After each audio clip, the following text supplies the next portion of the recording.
大家好，我係 Kaden，今日想同大家講一個好多乒乓球玩家都遇到過嘅痛點。明明每個禮拜都花大量嘅時間去苦練，技術卻仍然卡喺咗瓶頸度。例如發力唔夠、落台率低，甚至連自己究竟坐喺邊度都唔清楚。努力咗咁耐，但成效唔似預期，嗰種無力感，我相信大家都明白。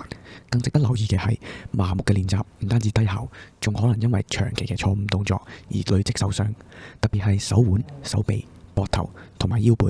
當冇教練喺旁邊即時糾正嘅時候，錯嘅姿勢好容易變成肌肉記憶，最後演變成慢性嘅勞損。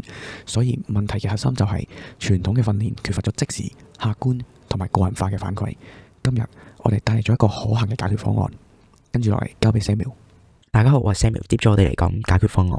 為咗解決上述痛點，我哋研發咗 Smart Racket。Smart Racket 係一個外掛模組，體積細過一個乒乓波，要安裝非常簡單，只需要將個模組安裝喺球拍頂部就可以開始使用。我哋唔要求用戶更換球拍，因為我哋深知每位球手對球拍手感嘅重視。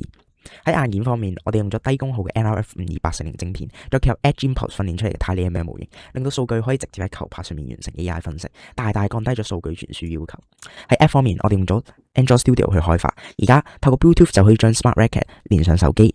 目前嘅版本已經可以好順暢咁接收球拍端嘅數據，包括你嘅擊球、姿勢同表現數據。App 咧會即時接收，仲將佢轉換成為一個圖表，令到你一眼就可以知道自己嘅表現，仲支援埋完整嘅數據記錄同分享功能。